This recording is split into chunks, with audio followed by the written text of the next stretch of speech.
Hello friends, welcome to my channel top personalities.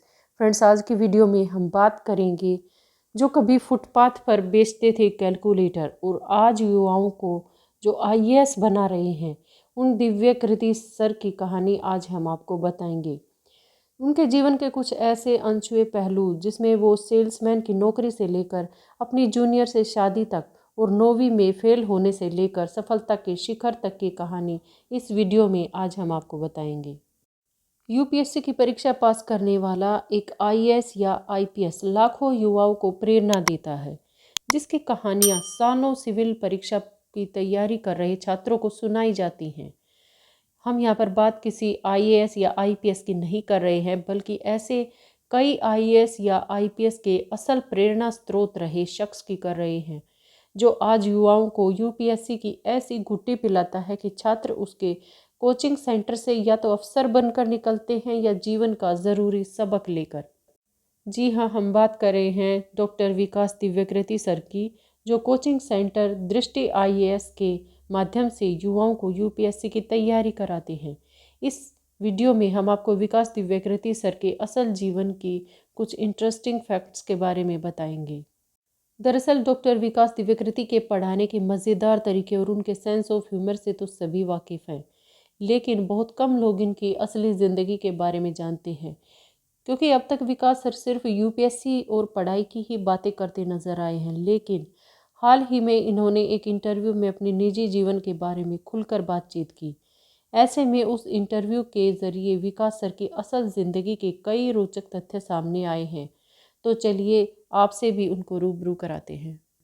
सबसे पहले बात करते हैं शुरुआत के। विकास दिव्यकृति सर के जन्म के बारे में भी इंटरनेट पर कई तरह की जानकारियां सामने आती हैं।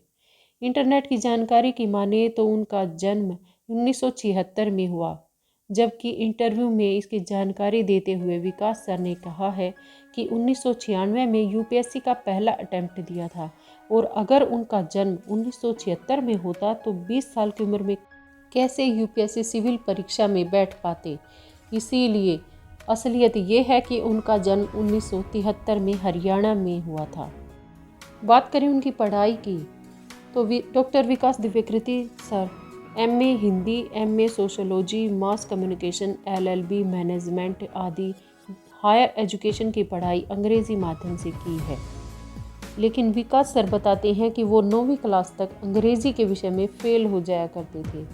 बता दें कि डॉक्टर विकास दिव्यकृति ने जेआरएफ क्लियर करके हिंदी में पीएचडी भी की है। विकास सर बताते हैं कि उनके पिता चाहते थे कि वो सीएम से भी बड़े नेता बने, इसीलिए भिवानी से स्कूल शिक्षा पूरी करने के बाद उन्होंने दिल्ली विश्वविद्यालय में दाखिला लिया और अखिल भारतीय विद्यार्थी परिषद से जुड़े।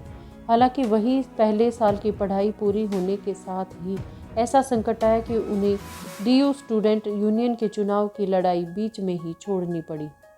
आज दिल्ली में यूपीएससी की तैयारी करने वाला हर छात्र विकास सर से वाकिफ़ है, पर इनमें से बहुत कम छात्र ही ये जानते होंगे कि एक समय था जब विकास सर इन्हीं दिल्ली की गलियों में सेल्समैन के तौर पर कैलकुलेटर बेचा करते थे। दरअसल कॉलेज के दौरान अपना खर्चा चलाने के लिए उन्होंने सेल्समैन की नौकरी की थी। वहीं इसके बाद उनके भाई के साथ मिलकर प्रिंटिंग का काम भी चालू किया था, जो अधिक समय तक नहीं चल पाया था। साल 1996 में विकास दिव्यकृति ने पहले ही प्रयास में यूपीएससी सिविल सेवा परीक्षा पास कर ली और इसके जरिए उन्हें गृह मंत्रालय की नौकरी मिली। लेकिन अपनी अलग विचारधारा के चलते ही उन्होंने 1 साल के भीतर इस नौकरी से इस्तीफा दे दिया। इसके कुछ समय बाद ही उन्होंने डीयू के कॉलेज में पढ़ाना शुरू कर दिया। फिर उन्होंने आईएएस कोचिंग सेंटर की स्थापना की। बता दें कि दृष्टि आईएएस कोचिंग सेंटर की स्थापना विकास दिव्यकृति सर ने ही की है, और उन्होंने अपनी जूनियर डॉक्टर तरुणा वर्मा से प्रेम हो गया और दोनों ने साल 1997 में शादी रचा ली। तो फ्रेंड्स, आज की वीडियो में इतना ही। मिलते हैं अगली वीडियो में एक नई शख्सियत के साथ। तब तक के लिए खुश रहें, मस्त रहें। Thanks to all, thanks for watching, bye, take care.